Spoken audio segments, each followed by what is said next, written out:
It's a very French tradition that dates back to our ancestors, the Gauls. Cooperage, making barrels for storing liquids, is an age-old craft that also plays a part in the excellence of the greatest wines.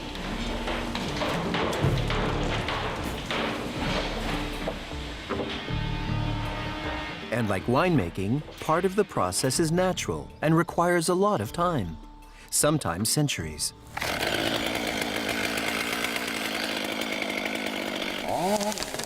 In this section of the Blois forest, these 200-year-old oaks were carefully chosen by the cooper to make his barrels. This is a section of high forest, meaning the trunks are very tall and regular, with beautiful grains and colors. This type of wood is very coveted by coopers. At a cost of 1,000 euros per oak, Stéphane obtains perfect wood with a fine, regular grain. Small details make all the difference and will give the wine its subtle flavors. The color and grain are beautiful, so these will be for fine wines. The wood is straight and its fiber is perfect for cooperage. So this is straight off to the stave maker's yard. This is the place where the oak logs will be turned into staves, which will form the body of the barrels. And there's no way that Stéphane will let such a precious product be cut any old how. What we look at first is the wood fiber. We want a fiber that's very straight and faultless. So we'll cut like this, and here. And these little bumps will be lost in the cutting.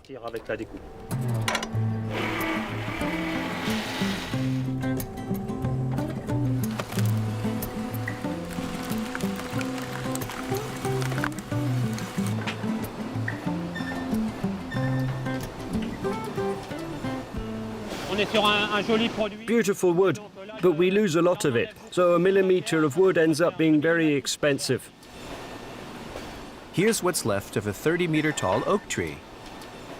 Identical staves averaging 90 centimeters long and 10 centimeters wide.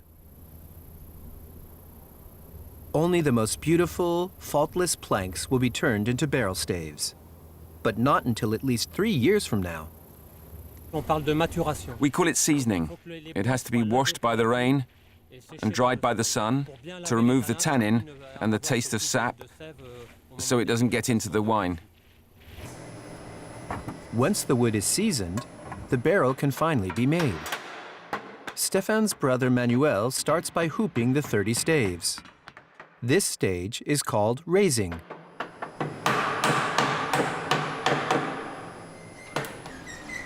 The next step is called charring, where the wood is slowly fired and bent to produce the familiar barrel shape. And more importantly, to give wine its very particular flavor. As we char the barrel, at various temperatures, different aromas come out, going from vanilla, almond, licorice, and coffee. The more we heat the wood, the more these different aromas appear. Does the customer tell you what aromas he wants? Sure, depending on the wine he wants to make. When he makes his wine, I know exactly what he wants, so I'll char the barrel accordingly. All this know-how and craftsmanship results in this: an oak barrel made to measure for the most demanding winemakers. Every year, 1,000 barrels leave this family-run cooperage in the Loire Valley. Some of them are destined for the fine wines of the Bordeaux region. On the Pomerol estate, the excellence of the Grand Cru are enhanced by this craftsmanship. And yet, once upon a time, the barrel was just a common container. Our elders knew that the barrel was a constitutive part of our wines, but they were more empirical about it. They tried every type of wood.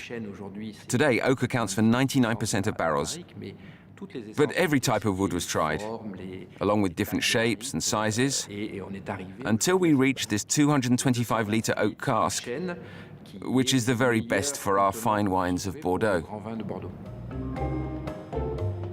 These barrels are much appreciated by French winemakers, but also by foreign ones.